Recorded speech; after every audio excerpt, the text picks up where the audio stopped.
Masih bersama saya dari Workshop Dian Body Kit, dan di samping kiri saya ada mobil Toyota Land Cruiser Prado basic tahun 2010.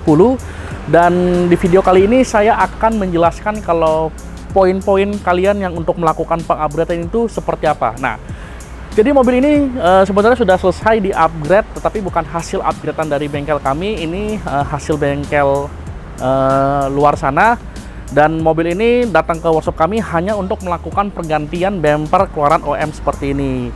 Ya, jadi memang sebelumnya itu basicnya sudah pemasangan bumper yang dimana konsepnya itu sudah ada body kit.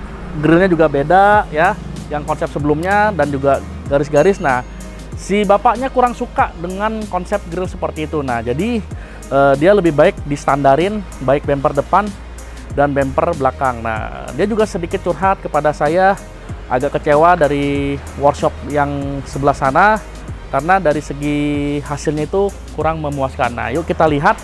Jadi supaya teman-teman tahu juga kalau misalkan untuk melakukan pengupgradean itu poin-poin mana aja yang harus kita perhatikan. Nah, yang pertama kalau saya lihat dari sini, ini yang pertama adalah dari tingkat presisi antara bumper dengan kap mesin. Nah, jadi saya juga selalu ya membuat konten-konten itu yang sering kita upgrade itu dari mobil Land Cruiser ya, ataupun mobil Alphard dan mobil yang lainnya yang dimana banyak kita melakukan pengupgradean pergantian spare part seperti ini. Yang paling kita utamakan adalah kita harus mengukur antara presisi kiri dan kanan ya. Kalau kita lihat ini posisi ada di sebelah kiri, dan ini kalau kita lihat juga pinggulnya lebih sedikit naik untuk di bagian kap mesinnya, berbeda dari sebelah kanan. Nah, teman-teman bisa lihat yang sebelah kanan ini pun juga lebih lebar dari sebelah sana.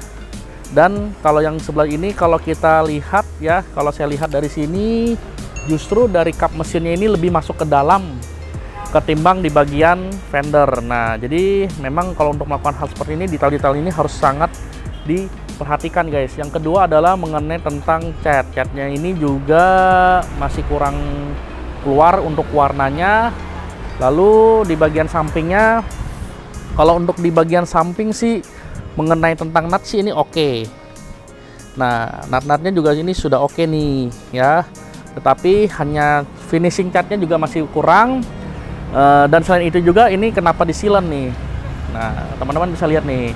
Nah, ini bagian ini disilen sama bengkel sebelumnya. Jadi sangat disayangkan. Harusnya kan ini nggak perlu disilen, cukup memang harus melakukan perapihan. Jadi kalau poin saya ambil ini adalah kenapa disilen, karena kerenggaannya itu lebih besar dan mungkin untuk melakukan spare part ini dia tidak melakukan penyetingan dari hal-hal seperti ini. Ya, jadi kalau misalkan kalian untuk melakukan pengupgradean, coba dilihat dulu secara detail hasil-hasil pengerjaannya. Jadi jangan sampai setelah hasil jadi seperti ini ya, kita juga akan mengeluarkan biaya 2 kali juga, jadi meluang waktu juga, dan ya pasti ada rasa kecewaan. Nah, makanya hal-hal seperti ini di workshop kami itu benar-benar kami sangat-sangat diantisipasi dalam hal pengerjaan seperti ini guys ya. Jadi memang sangat sayang sih kurang rapi presisi seperti ini gitu. Nah, makanya si bapaknya ini minta saya untuk melakukan, udah dipasang dulu bumpernya dengan model seperti ini. Mungkin nanti ada lain kesempatan, ada lain waktu dia ingin melakukan perapihan semua di bagian bodinya. Karena saya juga bilang kalau misalkan bapak ingin melakukan perapihan, otomatis kita akan melakukan seperti baru lagi, akan melakukan penyetingan lagi, dan otomatis waktunya akan lebih lama lagi karena untuk melakukan pengerjaan tersendiri khususnya sudah pernah dikerjakan ke orang lain, kita untuk melakukan repair, untuk kita perbaiki itu akan lebih makan waktu untuk melakukan pengerjaannya. Bahasanya adalah kita nyebokin kerjaan orang lain.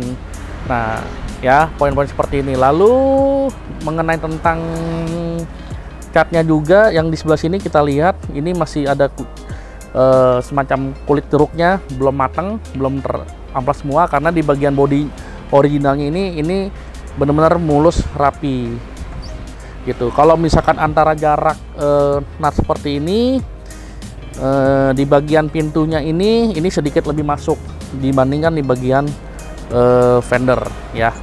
Oke, jadi poin-poin seperti ini teman-teman harus diperhatikan kalau untuk melakukan pengupgrade-annya. Nah, lalu di bagian belakang ini juga kemarin sempat kita perbaiki juga ya di bagian sininya, karena sebelumnya itu dia di bagian stop lampnya ini renggangnya sangat-sangat jauh sekali.